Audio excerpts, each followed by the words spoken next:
and adapt uncertainties in the human development landscape. This session is moderated by Mr. Vito Intini, Regional Chief Economist, UNDP Regional Hub in Amman, and includes the esteemed speakers, Dr. Faiz Messaoudi, chef de la division de la planification familiale à la direction de la population, Morocco. Dr. Ines Hegazi, ECD Manager, UNICEF Egypt. Dominic Allen, Deputy Regional Director, ASRO, UNFPA. Dr. Alaa Garad, Pro Vice Chancellor, ALM College of Higher Education, Trustee, Lisbon Business and Government School, Editor-in-Chief, International Journal of Strategy and Organizational Learning, IJSOL. Dr. Noha Salem, Global Lead, Global Policy and Government Affairs, Organon.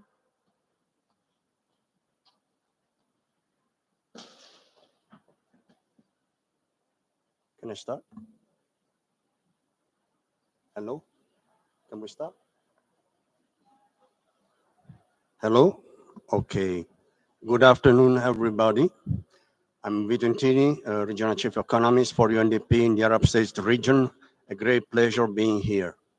So the purpose of this session is really critical and strategic to set the stage of the conversation in the coming few days. We have come from around 30 years, 3 decades of improvement in human development across the world. Yet, the recovery after COVID has been incomplete and unequal.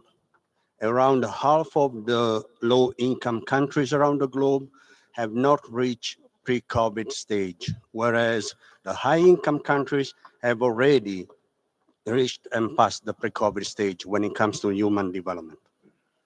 So this unequal and incomplete recovery is compounded by global emerging risks and challenges. There is overall a reduction of trust in institutions and society. There has been an increased polarization in societies and at the political level within countries. There has been increasing volatility in geopolitical strategies and actions. At the same time, there has been climate shocks accelerating. Last year was the hottest year, globally speaking. At the same time, we have seen long-seated and new conflicts escalating. At the same time, there has been a technological innovation acceleration pushed by artificial intelligence, quantum computing, cybersecurity issues and threats, disinformation when it comes to social media. All this risks to increase inequalities at the global level between countries and within countries. But also within countries can increase inequalities between economic sectors and within economic sectors. And even at the micro level, it could increase inequalities across jobs and within jobs. Jobs are a set of tasks. Those tasks can be deteriorating fast, and new tasks are emerging due to this technological acceleration. However, there are also opportunities.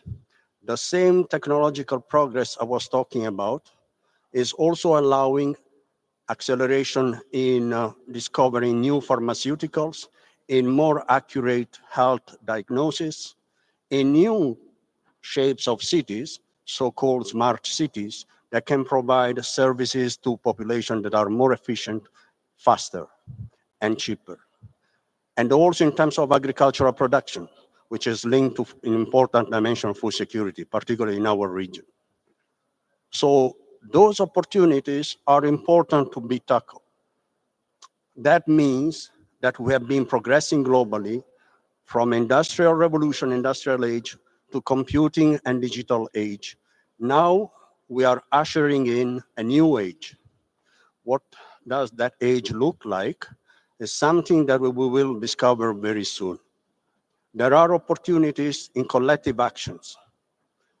The new age is basically introducing new solutions to complex problems. Those solutions are interconnected across different teams, topics, different expertise that need to be put together to address those complex solutions. We have some evidence of it, right?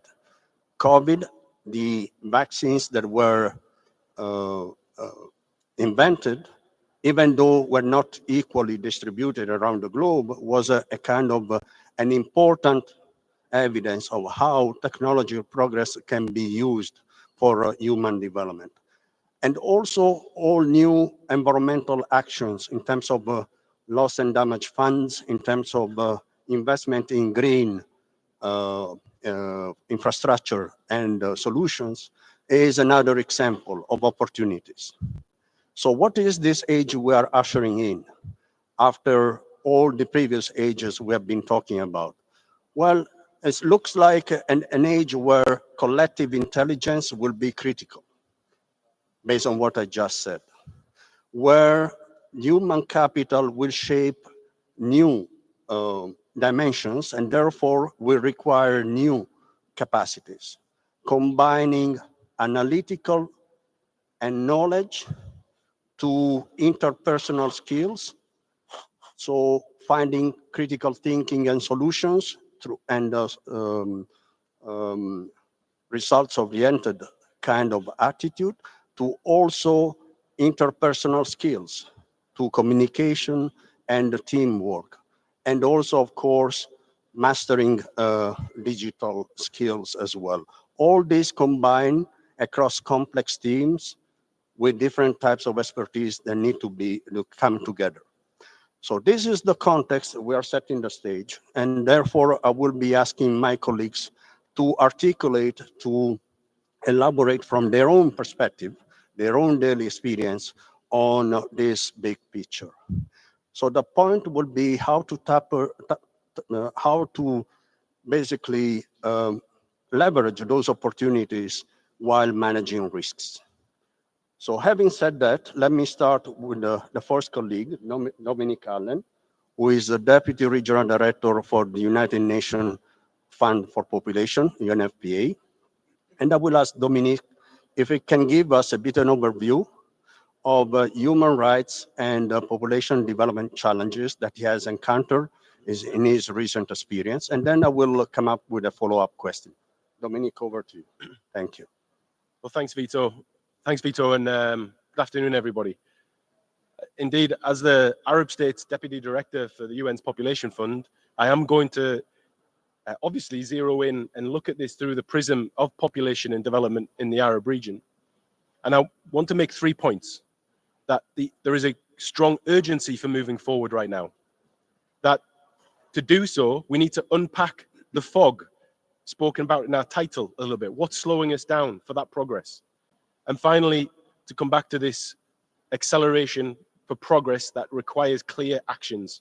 Importantly, wrapped around a renewal for multilateralism, which is going through its darkest hours here in our very dear region. So first, on moving. Now, the title of the session on navigating the fog made me think of my grandfather, who was a sailor in the Merchant Navy and served in the Second World War. If I was to ask him about navigating the fog, he would tell me that in peacetime, you hold steady, you wait for the fog to lift. However, in wartime, there's too many dangers lurking in the fog to stand still. So carefully and methodically, we have to move forward. And we have to navigate, guided by our UN Charter, by the Agenda 2030 and the Sustainable Development Goals, and for the population development, the groundbreaking program of action established right here in Cairo 30 years ago, where the world began a historic journey towards putting people's rights at the heart of development, recognizing sexual and reproductive health and reproductive rights as human rights, and affirming that empowering all women and girls is key to ensuring the well-being of all. So standing still in this fog, not an option. So second, what is that fog? What is this fog that's enveloping us and stopping us from moving forward and accelerating with population and human development at the forefront?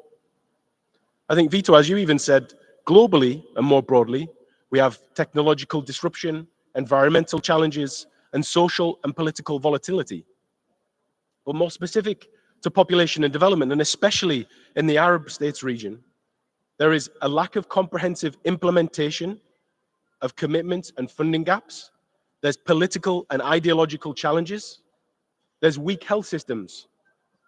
The population dynamics themselves, whether it be rapid urbanization, demographic changes and migration, or climate change and humanitarian crises. Now, given the challenges that our region is facing at the moment, I'm going to look a little bit about this fog of the humanitarian crisis. Last week, I returned from Lebanon on a 2-week mission as part of UNFPA's surge for the response there. And I met with His Excellency Dr. Faras, the Minister of Health, and he spoke directly to 2 of these challenges, health systems and humanitarian crises. He acknowledged that his health system is under direct attack.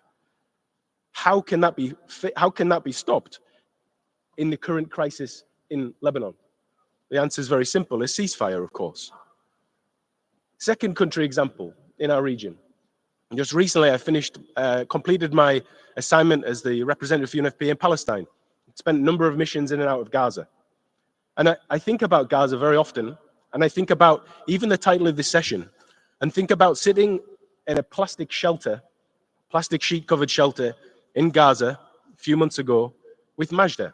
Now, Majda is an inspirational, super intelligent leader of a women's-led organization in Gaza, delivering sexual and reproductive health services, gender-based violence survivor services, amidst a catastrophe which is unspeakable. And I think about Majda, and I think, if I had the chance to sit with Majda and have a cup of tea, because she was so generous and always offering in the situation in Gaza, about this title of this session, she'd laugh at me. And she'd say, I don't know what you're talking about, Dominic. She'd say, I need the bombs to stop before I can talk about anything else. But this is where I think that reality of helping and pushing forward for the bombs to stop, amidst that, the huge strength that herself and the many other women's-led organizations that are working in Gaza are helping address the health systems that are under attack, the humanitarian catastrophe that's unfolded there. Thanks. Then just a last point, Vito, and it's to wrap this up around this fog, because with these challenges that we're facing in the region, you can't talk about fog without talking about the fog of war. And embedded in these challenges that I speak of is an unstable global landscape. We're losing the interconnected nature of the world. It's a threat to multilateralism, with human rights and population of people at the center of it. As the Secretary General recently said, we see this age of impunity everywhere, in the Middle East, in the heart of Europe, and in the Horn of Africa and beyond. So it is quite a bleak picture. It is a quite bleak situation with the fog that we're facing. Thank you. Thank you, Dominic. Okay. I would really be interested in hearing a bit more about the solutions. What kind of collective actions? We have been talking about the importance of collective intelligence solutions and actions. What kind of collective actions you can think of based on your experience? Yeah, I mean, we all want the sunshine to break through the fog and see brighter days. And I think the first answer for me is listening to the previous session. His Excellency, the Deputy Prime Minister, said it perfectly. Implementation, implementation, implementation. We have enough of the very good commitments and analysis at times, and what we need to do is deliver. But it's more than that, of course. And this is where this future-proofing population and development means we've got to get better at anticipating and adapting to long-term trends to ensure sustainable and equitable progress for the generations to come. We've got to have investment in human capital, promotion of inclusive economic growth, addressing demographic changes, ensuring environmental sustainability, governance institutions, and fostering social inclusion and equity. But for me, there are 3 concrete actions. 1, again, implementation. 2, investment. And 3, multilateralism. So for UNFPA, in the UN's population development entity, we're really focused on getting to zero on unmet need for family planning, zero mothers dying in childbirth, zero women and facing gender-based violence, and zero persons left uncounted or left behind. So we're here to support countries in their journeys, in the commitments that they've set. That's the commitments to implementation and implementing population development commitments. Second, on investment, we've from UNFPA have conducted research that shows that for every $1 spent on unmet need for family planning and preventable maternal deaths in a basket of countries in the Arab region, $5 will return in the economy. In that same basket, the cost of getting to zero unmet need for family planning and ending maternal deaths is only $7 billion. And I said only because when you think of the cost of the bombs that are dropping on our Day region, this pales in comparison. And with that investment of $7 billion and that investment, which needs a very clear concrete action, we'd prevent 25.7 million unintended pregnancies, nearly 70,000 maternal deaths, 70,000 women dying in childbirth can be avoided, or nearly 500,000 stillborn births, and nearly 250,000 newborn deaths. Djibouti is a great example in our region, Djibouti, one of the highest maternal mortality rates in our region, they themselves are still looking to put a very clear investment on family planning because they see the benefit in that economic return, and that itself has attracted additional resources and financing. So investment. And finally, multilateralism. I think this Congress is a great example of bringing people, ideas together for action. And we need an age of renewal in multilateralism. Indeed, the Secretary General spoke of this at the Summit of the Future, how to bring people together again. Recently, the Deputy Secretary General was in Cairo, and she spoke of from the dining table to the Security Council table, we need the ability to be able to talk and to dialogue and to find solutions together. And that means that from an individual level to the highest levels of the multilateral systems, we need to find solutions together. Because we've got to look, last point, I think we've got to look towards the solutions concretely to come back to that age of renewal, because otherwise that fog that was enveloping us could lead to what my grandfather faced many generations ago, unfathomable suffering across the globe, not just in our dear region, which requires peace and salam right now. Thank you, Dominic. Let me now turn to Inas Hegazi. Inas works for the country office of UNICEF here in Egypt, and she has a presentation on early childhood and human capital.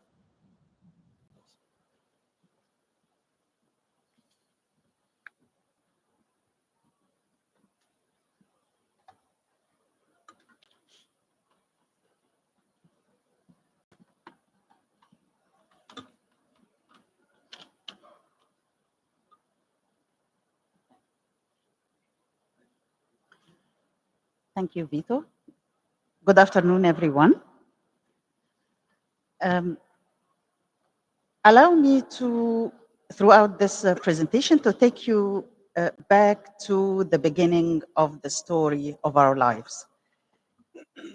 Early childhood development as the foundation for human capital.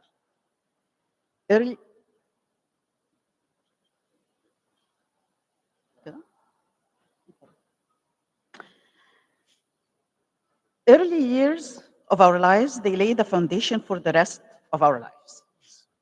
And because early years are the most sensitive period for children's physical growth and brain development.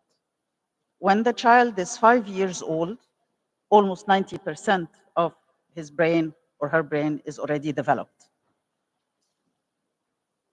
Investing in early years can reduce inequalities and break the cycle of poverty as all children get quality services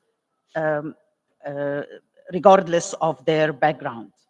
Also, the highest rate on investment, which amounts to 13%, through improved health, economic outcomes, and social cohesion, happens when we invest in early childhood. As you see here, the rate of investment or return on investment decreases with the increase of the age of the child. And the highest rates are always in the first few years of the child's life. And on the second figure, you can see the human brain development on languages and sensory pathways are at the peak when the child is under 5.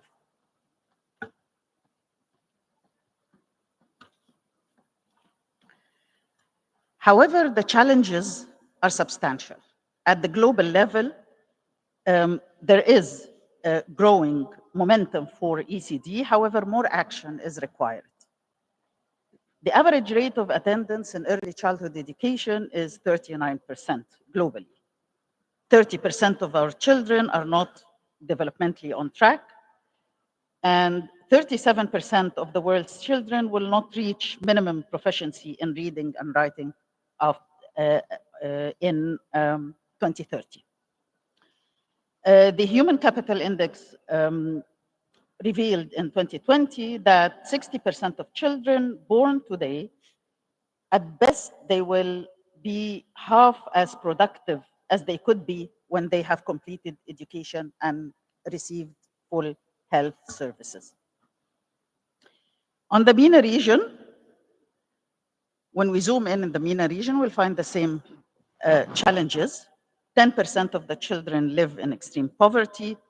40% do not receive adequate stimulation and learning activities. Attendance rate drops to 26% for early childhood education. 88% of the young children, they experience violent disciplinary methods, and so on. So literally what I want to say is that future is now. If we want a strong human capital in the future, then we have to start acting now. In response to these disparities, UNICEF has launched its vision for ECD 2030 last year to reach all children everywhere so they achieve their full developmental potential through 3 main universal results to be achieved: strengthening policies and legislations, expanding programs and services, and supporting parents and caregivers. Adopting a multi-sectoral approach, including nutrition, health, water and sanitation, education, child protection, and social policy, we aim to build strong systems, multi-sectoral capacities, design programs, multi-level programs, adopt the life course approach, and go through key cutting programs such as gender, disabilities, climate, and peace building. 1 minute. Key actions for governments and partners to improve early childhood development outcomes in the MENA region includes multi-sectoral ECD strategies, costed action plans, analyzing public expenditure, engaging with private sector, family-friendly policies, equitable provision of ECD services for all children, and supporting ECD services financing in humanitarian context. Zooming in more at a country level with examples from Egypt, we still are also facing the same challenges. 1 in 3 children have multi-dimensional poverty, 34% of families are poor, millions of children are living under the national poverty line, and so on. Key actions at the country level, Egypt has successfully launched its national ECD strategy this year in March, with the objective to create coordination mechanisms, support universal coverage for services, deliver multi-sectoral packages for ECD, training frontline implementers, empowering and supporting parents, and developing M&E systems for tracking progress. Yes.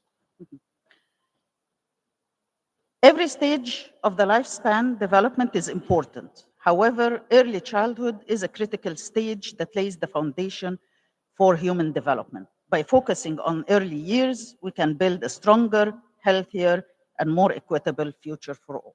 Thank you. Thank you very much, Ines. You can stay there if you want. If you want to stay there. Oh, okay. So a follow-up question on, you raised many points, but I would like to hear a bit more about concrete, tangible examples of collective actions to accelerate early childhood development.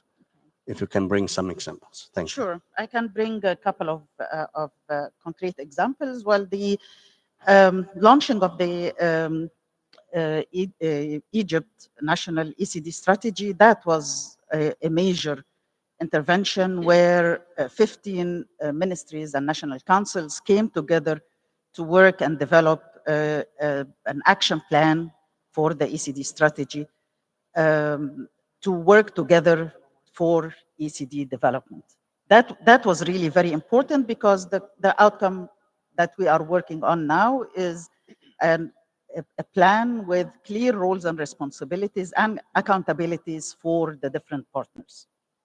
Another good example is the employer-supported childcare, and that is an initiative that we started also in Egypt, where we are trying to promote family-friendly policies in the workplace.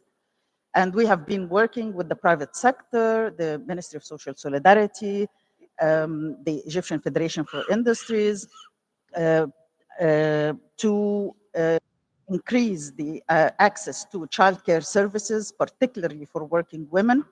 That gives results into women economic empowerment, so women do not drop out of the labor force, or they can easily join the labor force, while they are confident that their children are getting quality services. The last example I could give is integrating childcare for development in health systems, utilizing existing platforms to provide integrated packages of early childhood development, and also working with the Ministry of Social Solidarity, Ministry of Health and Population, and civil society and others to for early detection and interventions for disabilities and developmental delays. Thank you very much. Thank you. Let me now turn to Alaa Garad, who works for the ALM College and the Lisbon Business and Government School. Alaa will give an overview of a third important component of human development, which is lifelong learning. So it will also mention some recent initiatives in terms of standardization, international standardization, and bring a bit of experience from some of the countries like the UK. Alaa. Thank you, Vito. Can you hear me? Can you all hear me? Can you raise your hand if you hear me? Okay, so I'll wake up. I don't want to be the barrier between you and lunch, so I'll try to talk quickly as much as I can. My name is Alaa Garad. I am from Ismailia, a little village called Abu Sweir. I live in Scotland, in Dundee City, and from Abu Sweir to Dundee is a big story. The central point of this story is about learning and education, the power of education. So I am a village boy. I got my education here, was all educational system, the government educational system in Egypt. However, now I'm leading a university and I influence 5 other universities. And last week, I have been elected as the chair of Equality Committee in the Scottish National Party. Why I'm saying this? Because it is directly related to lifelong learning, the topic that I'm passionate about and I am keen to share with you. And there are a lot of solutions on individual level. I know sometimes we say, what's in it for me? These are on governmental level. I can't do anything about it. But no, the answer is no. There are things that we can do on our individual level and on our corporate level, as well as on governmental level.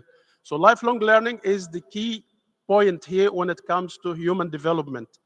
UNDP defined human development as the giving people opportunities and enlarging their choices to have a better life. That's what it's all about. And that's all about people, you, us, people, human beings, so far, before we get controlled by the machines. So human development has, I would say, in my opinion, as a researcher, the missing link, which is the ecosystem that integrates learning and development from KG up to post-graduation. So it shouldn't be just about the academic system or the educational system, because sometimes education system is the main barrier for learning. Yes, that's correct. Sometimes education system is the main barrier for learning and development of humans and individuals. So we need to take a break, take a breath, and look back in our education system, incorporate the lifelong learning in all the stages of education system, and do not stop there. It has to be extended to the corporates. Learning, training should be mandated in every industry. At the moment, corporates choose to do training or no. So if it is not a regulated industry, like healthcare, like aviation, like banking sector, training would be a luxury. We do it if there is a budget. We stop it if there is no budget. And sometimes we do it for ticking the boxes, okay? So it doesn't add much value. So learning development training should be embedded from year 2, if it is applicable, from year 1 in our ages up to end of our life. So it's a continuous journey. I want to mention some good practice here from the UK. I know the UK is not the best in the world for practices. However, there are some good practice when it comes to learning and development, which will be officially implemented from September 25, which is called lifelong learning entitlement, where every person between the age of 18 and 60 will be entitled to 37,000 British pounds. They can spend this not only on the academic education, but they can spend it on training, on micro-credentials, on bite-sized learning, on acquiring new skills. So the situation now, you can get access to this fund only during the university. However, the new policy will make this fund, the 37,000 pounds, applicable and accessible to everyone between the age of 18 and 60. How about post 60 and before 18? There are other policies that covers these stages. So it is really a lifelong learning, and you don't need to make any, calls or special case or anything. You are automatically entitled to this amount. I'm not saying we have to make the same amount. Every country has a different context. However, making policies effective and implemented, this is the key point, because policies are all over the place. The missing part, again, as my colleagues mentioned here, is implementation and monitoring the implementation, effective implementations of policies. I learned something, and I will say it in Arabic. It is not about the solution. الحل مش هو المشكلة إن احنا نلاقي حل. احنا عايزين حيلة علشان نطبق الحل. This is the point. We need a trick to get the solution implemented. Solutions are all over the place. So this is an example where about the education and giving entitlement to people. For corporate sector, since Margaret Thatcher time, they had a standard called Investors in People, where government implement this voluntarily, but it's almost enforced in every government department to implement Investors in People. I have some other examples. I hope we'll have some time to discuss it more, but I thought to give you a quick screenshot or snapshot of what's going on. Thank you very much, Alaa. Actually, I'd be curious to see in a country that wants to advance in a policy reform for lifelong learning, if you can give us an example how to start the whole journey. Starting anything, not only lifelong learning, should start, in my opinion, and based on experience also, with all stakeholders. And I like the initiative here, the national initiative Bidaya, because it doesn't say Ministry of Education or Ministry of Health. It says Al-Majmu'a Al-Wazariyya. So there is a group of ministers working together to get it happen, because the file of lifelong learning isn't just one ministry or one minister job. An example I experienced in 2020 and 2021 in Malta, and this is very interesting. If you can Google it, you'll find really a nice report on this, where the Maltese government decided to make a major reform to the education system from KG up to the PhD level. So they brought all the stakeholders, and I had the honor to work with the team as an international member. And this exercise was led by the late Dr. Edward de Bono, where we had focus groups with children in primary school, KG, high school, university. But this one stakeholder, the other was parents. We had focus groups with parents. We had focus groups with the corporates, the industry, the employers. What do they need from the outcome of the education system? And then we discuss with the government, we discuss with NGOs, private sector, public sector, because these all are the stakeholders for the outcome of the education system. We wrote the 47 report, and that report went to the parliament to discuss it and legislate it. So it wasn't one person decision or a decree. It was an excellent exercise to do it well. Thank you. Now, there is no matter who is the minister or who is sitting in the power is there for this education system. It's called Education Compass. You can Google it and you'll find all the details about this. Thank you. Thank you, Alaa. Thank you very much. Let me now turn to Noha Salem. Noha Salem is the lead of the Women's Health Policy and Government Affairs in Organon, which is a private company that works on the healthcare sector. So, Noha, I would like you to elaborate a bit on how do you think, based on your experience, you can increase or enhance reproductive health for women and overall impact on human development related to that. If you can give us some examples. Thank you so much, Vito. I hope the mic is working and you can hear me clearly. Yeah. First of all, a warm welcome to our audience and to my esteemed panelists.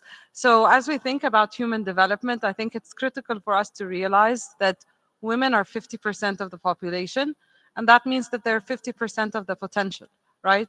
So it's important for us to recognize that gender inequality unfortunately still persists and continues to stagnate and slow down social and human development progress. And we all know that when women rise, we all rise. So do their families, their communities, their economies as well. The latest SDG 5 report shows that we are far off track from achieving gender inequality.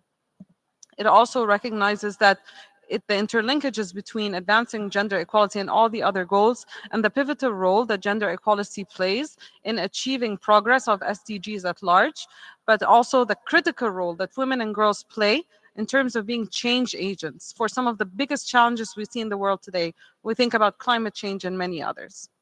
And what I want to highlight today is that women's health is a critical component of gender inequality, and that we cannot truly achieve human development without recognizing that we need to take a gender lens to human development at large. So we are thinking about the future solutions and being progressive, but we also need to recognize where we are here today. So first of all, we must recognize that we've made significant progress in terms of improving life expectancy, declining or decreasing maternal mortality rates. But also in 2024, every 2 minutes, one woman will die from preventable causes of postpartum hemorrhage. In 2024, 50% of all pregnancies are unintended, whether you are in a developing or developed country. So these are really significant challenges that continue to persist that I think help really need us to take a look at a different approach to addressing these challenges. Also, the McKinsey Health Institute now shows that women, while they live longer than men, spend 25% more time in debilitating health. So as we think about human development, we really need to think about what are the specific needs and challenges that are facing women and girls, and how do we design systems in a way that take that into consideration. And at the same time, from an investment perspective, we know that for when we do invest in women's health, we see a multiplier effect. And I'll just use sexual reproductive health as an example. We know that when a woman is empowered to choose if and when she will start a family, she's able to finish her education, she's able to participate more effectively in the labor force and contribute to not only supporting her family, but to supporting her economy. So there is some data to actually back this up, right? So we know that when we invest $1 in closing the women's health gap, we see $3 in terms of the economic return of investment. Yet we still see the budget constraints that governments are facing, lack of consistency of allocating this budget, even though that this case is quite compelling. So I think we need to take a look at how we frame women's health, as opposed to it being just a women's health issue that is confined in the uterus or that is specific to every individual woman, to a true societal, economic, and development issue that needs to be prioritized if we want to unlock the full potential of human development. Thank you very much. And this brings me actually to the follow-up question, which is on the kind of levers for policy reforms that you have seen based on your experience, and what kind of collective action solutions you can propose, come up with. And we're definitely seeing a change and a shift, right? We're seeing a growing number of governments now integrating or introducing a very holistic approach to women's health, in an inter-ministerial way, but also in a life course approach, I think, which is critical. So previously, we'll have a maternal health strategy or, sexual reproductive health strategy. We're seeing a number of governments now introducing this life course approach to women's health. The UK is a really good example. And this really highlights the importance of governance when it comes to implementing women's health recommendations and strategies. So when we look at that approach, it starts at adolescence all the way to aging. They've also institutionalized not only a women's health ambassador, but also women's health hubs, which are serving as one-stop shops for women to get all the services that they need. They've included feedback loops that include youth all the way to aging women to contribute and share their feedback, data generation in terms of understanding how effective policies are, and making sure that they are also taking where some of the health issues are a priority, for example, when it comes to hormone replacement therapy for menopause or access to modern contraceptives, for example. All of these have been integrated within the program bid and a holistic approach. In some other governments, which is also one of the issues that Dominique mentioned, is the reality is in many places around the world, fertility rates are declining and populations are declining. But that doesn't mean that unintended pregnancies do not happen. So taking that focused approach, and a really great example came from Thailand, where since the record keeping started, they realized that the pregnancy rate among women below the age of 19 was 53 per thousand, which was quite high. So in 2016, they instituted a strategy. They've allocated, and a law, allocated funding, and half that rate, instead of in 10 years, in actually 5 years. And they've added a new goal to accelerate action towards that, which shows you that if you have the right structures in place with the right political will, resourcing, then you can really see a lot of impact there. And I'll highlight that, the COVID-19 pandemic has brought into sharp focus how women and girls were disproportionately impacted. 12 million women had their services disrupted, which led to 1.4 million unintended pregnancies. So as we think about this modern day and age pandemic preparedness, resilience, it's really critical that we make sure that women and girls are not left behind, and that these services are already integrated for these systems. And a key learning from the COVID experience was that digital solutions became a lot more accelerated, right? Meeting women and girls where they are. So I think the potential and the opportunities to bring such solutions that, as we call, remove friction from the system and make sure that we come closer to the women, not only make it more accessible for women and girls, but also make sure we don't leave behind marginalized populations as well. And a final note on collective action. This is a massive challenge. No one can do this on their own, and definitely not the private sector on their own. Last week in Berlin, we were very proud to be part of the Women X Collective launch hosted by UNFPA, a catalytic fund which brings together governments, it brings together private sector, development organizations, and multilaterals to catalyze funding towards R&D for women's health. and launching the Berlin hub and with a future of kind of launching more hubs around the world as well.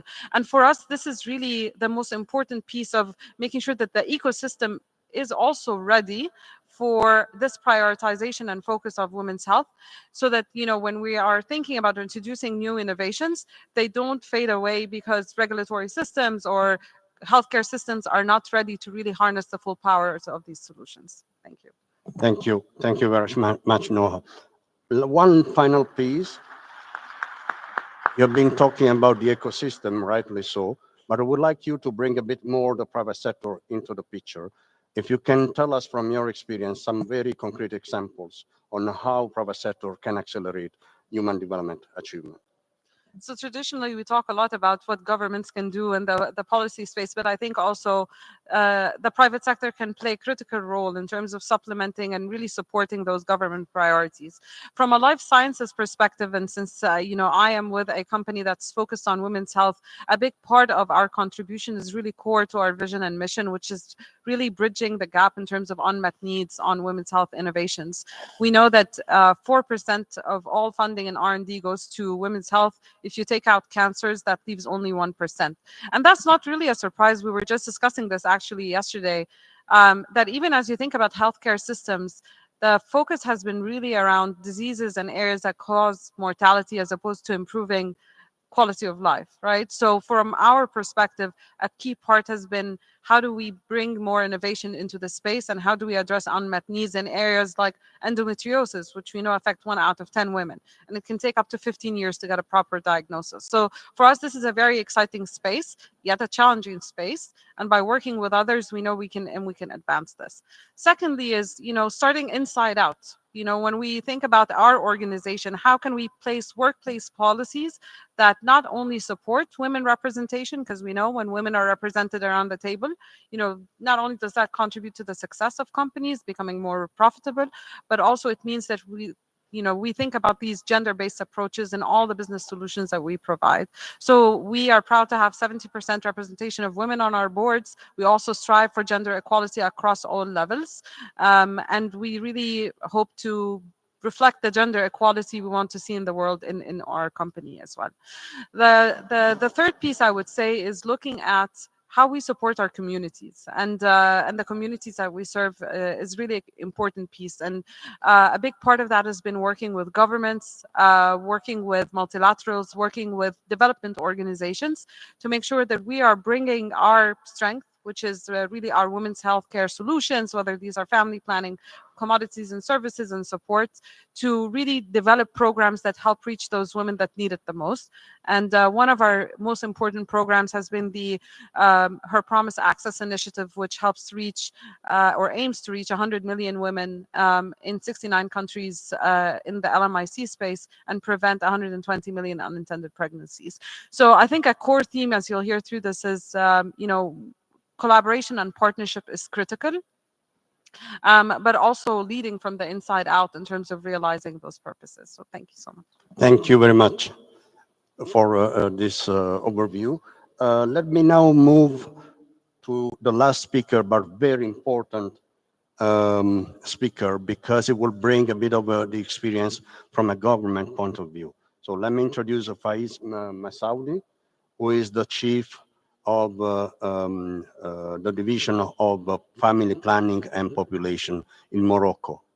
And I would like Faiz to discuss a bit of the challenges and opportunities for health development in your country, and also how to increase resilience related to health care systems. Thank you very much. Thank you. They will. شكرا. أنا سأتحدث باللغة العربية. طبعا سأبدأ مباشرة فيما يتعلق بالمجال الصحي بالتحديات.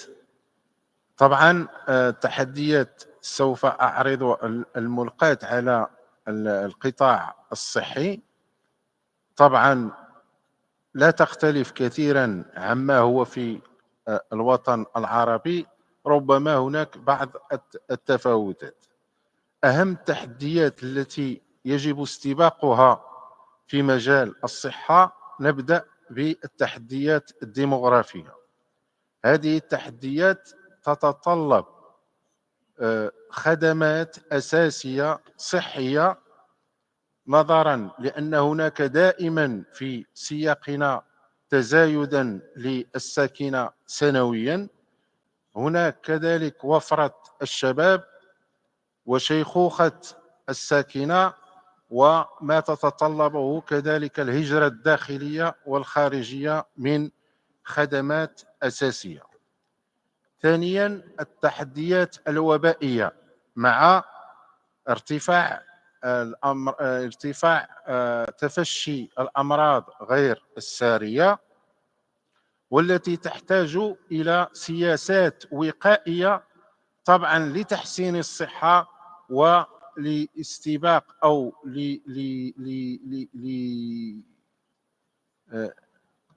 للتوازن المالي لأنظمة التأمين الصحي.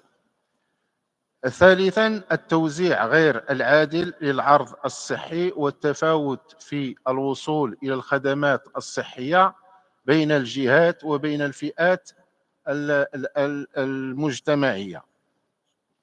النقص الحاد في الموارد البشرية، وكذلك التحديات البيئية والتغير المناخي لما لها من عواقب على التغذية وظهور أمراض مستجدة. ولكن بالمقابل هناك فرص متاحة بالنسبة لسياقنا. هناك إرادة سياسية عالية المستوى لتكريس الدولة الاجتماعية وإعطاء الرعاية الصحية والحماية الاجتماعية أولوية في مسارنا التنموي. ثانيا، من أهم الفرص المتاحة الأخرى التعزيز والتنويع المتواصل للشراكة. وأخيرا، هناك كذلك هذه التغيرات المتعلقة بالتكنولوجيات الحديثة التي نعتبرها فرصا متاحة كذلك للمضي قدوما نحو التحسين في التنمية البشرية. طبعا من أجل تحقيق التنمية البشرية نرى أنه من الضروري أن ينعم السكان جميعا بمنظومة صحية ناجعة وصامدة في وجه التحديات المستقبلية. وعلى ضوء الدروس المستخلصة من تدبير جائحة كورونا بالمملكة المغربية، وكذا بعض الكوارث الأخرى كحادث زلزال الحوز الذي جاء مباشرة بعد الخروج من جائحة كورونا، يمكن أن نتقاسم معكم بعض العناصر حول صمود الأنظمة الصحية، حيث تبين لنا أن توفير البنيات التحتية الصحية التي تم تطويرها قبل الجائحة كانت سببا في النجاح في تدبير هذه الجائحة على المستوى المغربي. وكذلك نرى أنه تطوير القدرات في مجال الرصد والوقاية والرصد والمراقبة الوبائية كانت كذلك حافزا، نظرا لبعض المخاطر اللي كانت مصرحة قبل جائحة كوفيد، كانت سببا كذلك في تجاوز هذه الأزمة بالنجاح.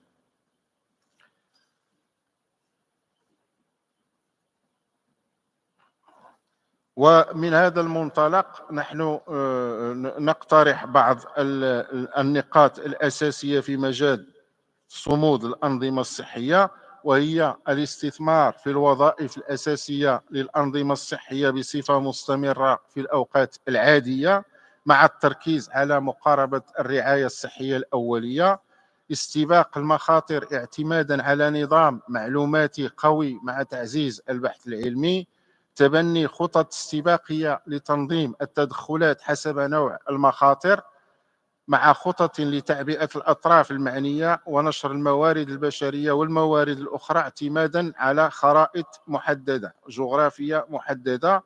ثالثا، ضمان مخزون استراتيجي من المواد اللازمة من أدوية ومعدات، والاتجاه نحو تحقيق السيادة في مجال الأدوية والمعدات، وتعزيز الحكامة الأنظمة الصحية في اتجاه تعزيز العدالة في إتاحة الرعاية الصحية وإشراك الفاعلين وخاصة المجتمعات في تصميم التدخلات الصحية. Thank you, Faiz. Thank you very much. If you can elaborate a bit more on the vulnerable groups, going back to the collective actions, if you can bring an example of how these actions can help support vulnerable groups in terms of crisis or when there are shocks. طبعا نظرا لتعدد محددات الصحة، فإن العمل المشترك في المجال الصحي أضحى ضروريا لنجاعة البرامج وترشيد استعمال الموارد وتكريس الشمولية في التعاطي مع الاحتياجات الساكنة بصفة عامة والفئات الهشة بصفة خاصة. ففي سياقنا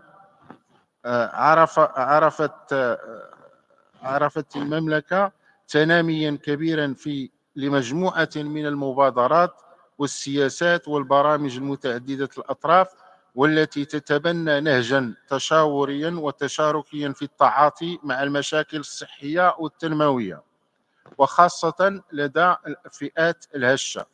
وكمثال بارز المبادرة الوطنية للتنمية البشرية لمحاربة الفقر والهشاشة، وبرامج أخرى كالبرنامج الوطني لتعميم الحماية الاجتماعية. ولكن تبقى هناك كذلك سياسات عمومية متعددة الأطراف تهم الفئات الهشة بمن فيهم الفئات الأشخاص في وضعية إعاقة، المهاجرين، الطفولة، الشباب. هذه السياسات ينخرط فيها القطاع الصحي بشكل نشط، ويوائم استراتيجياته القطاعية مع هذه السياسات.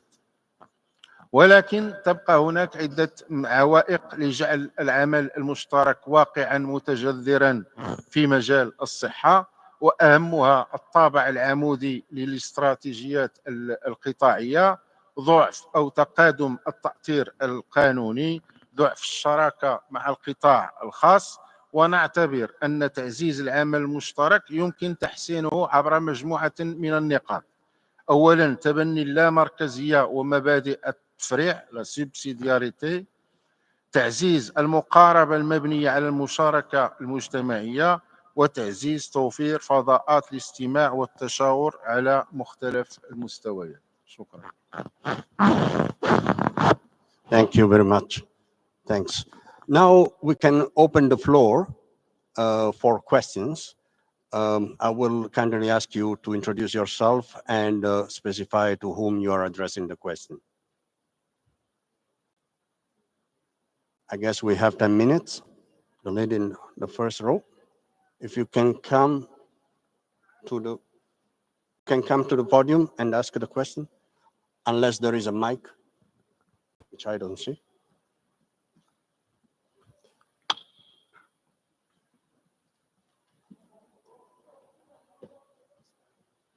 هتكلم بالعربي عشان يسعفني اكتر من الانجليش. انا كلينيكال فارماسيست، انا كلينيكال فارماسيست رايتر، وعندي مشروع يخص طفل السلام. مهتم اسال دكتور علاء على التجربه اللي عملها مع دكتور ادوارد دي بونو، لاني من المهتمين جدا بفكر دكتور ادوارد دي بونو تحديدا في صناعه الطفل، فحابه اسمع اكتر عن التجربه دي. شكرا لحضرتك. هو طبعا دكتور دي بونو الله يرحمه، طبعا هو توفى من سنتين تقريبا. هو من مالطا، علشان كده الحكومه في مالطا لما حبوا يغيروا نظام التعليم او كده هم رجعوا له، يعني لانه لو حضراتكم عارفين دي بونو هو اللي عمل مصطلح التفكير الابتكاري او التفكير الابداعي اللاترال ثينكينج والسكس هاتس والحاجات دي. فهو الكلام ده بيدرس في المناهج. يعني في مالطا الطلبه بيدرسوا السكس هاتس واللاترال ثينكينج. فعملوا تيم انترناشونال. انا كنت ريبريزنتنج مصر واسكتلندا، وطبعا كان في من اليابان ومن الاردن وفنلندا والصين، ويعني كولكشن من ثينك تانك من دول كتير. كل جروب من الثينك تانك طبعا وي ديد ذس اكسرسايز كان في اثناء كوفيد، فكله اتعمل اونلاين لغايه لما تقدم التقرير. فكل جروب من الثينك تانك كانوا ماسكين قطاع. فانا مثلا كنت ماسك قطاع الطلاب، صفاء زميلتي ماسكه مثلا الماركت، سوق العمل، وكل حد كان ماسك يعني قطاع معين. بنعمل معاهم انترفيوز ونسمع هم شايفين ايه الجابس اللي موجوده في الاديوكيشن سيستم الحالي، ايه الفجوات وايه التحديات اللي فيه، وايه الاديوكيشن سيستم او النظام التعليمي اللي احنا عايزينه في المستقبل يكون الطالب شكله ايه. وسموا المشروع زي ما قلت بوصله التعليم او education compass. وقعدنا في القصه دي تقريبا 7 شهور، بدانا في ديسمبر 20 وخلصنا في يوليو 21. وكان يعني كنت انا واحد الزملاء الاخرين كان لنا شرف كتابه التقرير النهائي اللي هيروح للبرلمان.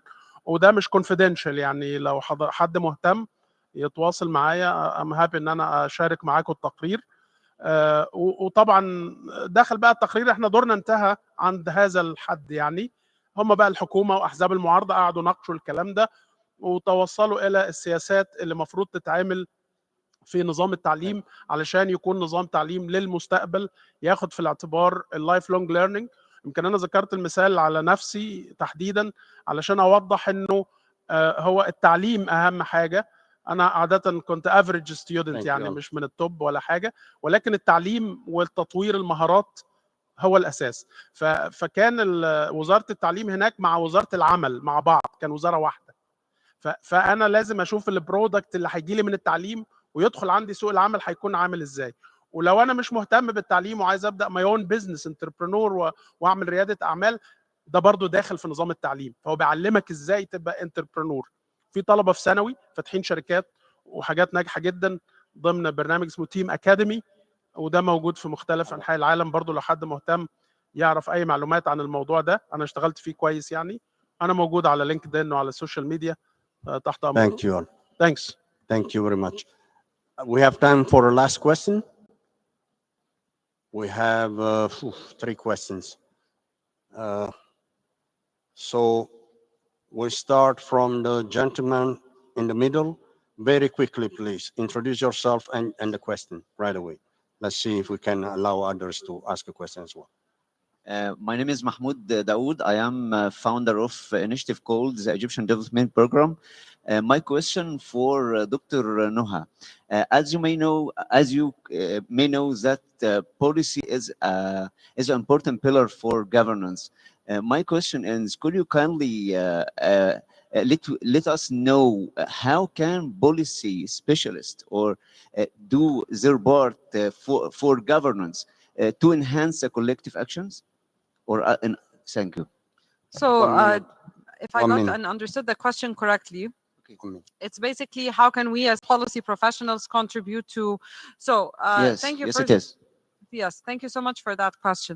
So I think overall, I would say the one thing that we need to make sure that we're very clear on is that we're all united by a common purpose, right? I think all of us want to achieve a specific outcome, be it my focus being on women's health, be it others focus on education, child development.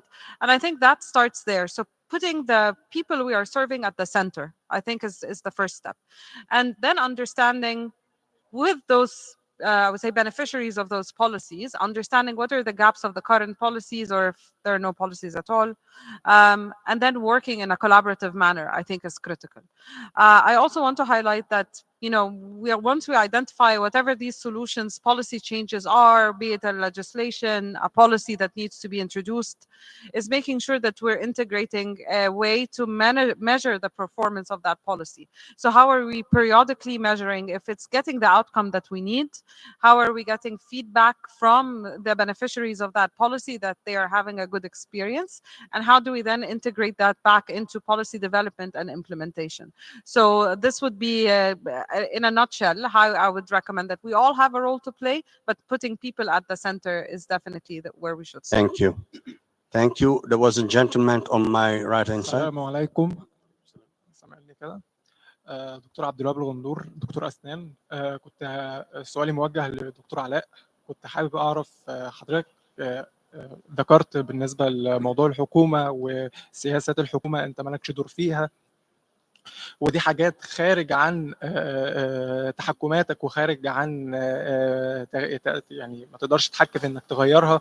بس معلش دكتور عبد الوهاب استاذنك بس تقرب المايك شويه بعد اذنك عشان اسمع. علي صوتك بس بعد اذنك. من الاول. لا انا سامعك بس لو تمام. فحضرتك قلت لا تغييرها تقدر انك تغيرها وتقدر انك يبقى ليك دور. ممكن حضرتك بس تركز على حاجه زي دي تاني؟ يعني لما يبقى في سياسات معينه، السياسات دي بتتعارض مع مصالحك الشخصيه، فبالتالي دي بتاثر على الكارير باث بتاعك. فالحاجات دي ازاي لما يبقى، يعني خلينا نبقى واقعيين، لان مفيش نتائج ملموسه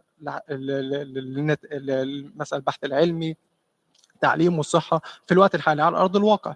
فحاجه زي دي ازاي انا كدكتور لسه صغير في السن، واحد من الستيك هولدرز اللي موجودين في الساحه عموما، وفي نفس الوقت مواطن وانسان، فحاجه زي دي ازاي يبقى ليا دور بناء ان يحصل تغيير بشكل ايجابي؟ تمام. شكرا جدا. شكرا دكتور عبد الوهاب. لو انا فهمت سؤال حضرتك صحيح، يعني باختصار انه احنا دورنا كافراد ازاي انا اقدر اساهم في تغيير سياسه معينه، ودي حاجه يعني بياند السكوب، مش كده؟ تمام. طبعا اللي عايز اقوله انه سهل جدا الواحد ينتقد اي حاجه. تمام.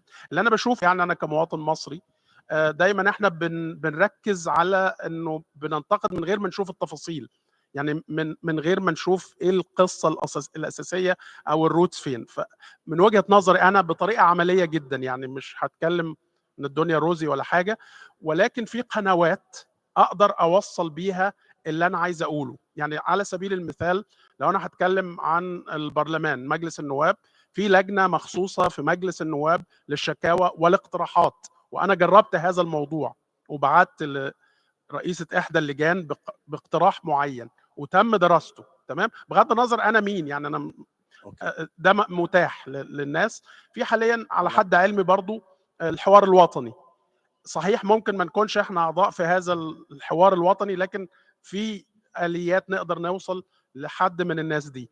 انا شخصيا ببعت برضو بكتب مقالات، يعني في اكتر من قناه محايده بتعرض الافكار والاقتراحات. فاللي عايز اقوله انه في قنوات كتير اقدر اوصل صوتي بيها. بس انا لما بعمل اقتراح، اوكي، لما بعمل اقتراح بقول ايه الوضع الحالي وممكن ايه يتعمل، وبجيب مثال من دولة تانية او من مكان تاني او حتى من داخل الدولة انه ازاي الكلام ده اتعمل وايه المردود بتاعه. if there is a will there is a way. وعندي امثله كتير جدا، يعني في البريك ممكن اتكلم مع حضرتك عن امثله ناس عاديه خالص، لا هي كونكتد ولا بيج نيمز ولا حاجه، بس كان عنده فكره واخلص لتوصيل هذه الفكره ونجحت هذه الفكره. Thank you. شكرا. Thank you. Sorry, colleagues, we don't have time for further questions. Unfortunately, we are behind schedule. Just to wrap up, you have heard a few examples of what is needed to tackle those complex issues related to health, education, labor market, in a broader context to accelerate human development. Ability to integrate different solutions in one coherent policy reform is critical, but also ability to have effective policy reforms that are measurable, that are implementable, that are impactful, and the monitoring evaluation of those reforms remain critical. Third, ability to partner also with the private sector, non-government institutions as well. Each one can contribute in a way while using their comparative or competitive advantages. Final point is responding, being agile in responding to shocks while also looking at the long term. You have been hearing about the importance of early childhood development, but also life learning processes to strengthen human capital and labor market access. At the same time, and very finally, agency and collective action. Individuals can contribute to collective action. Collective actions will benefit from agency, which is at the core of human development. I will stop here. Thank you very much. Thank you. We will now take a break. Please enjoy the time to refresh, and we'll meet back at 15:30 for an exciting session on sports in human development.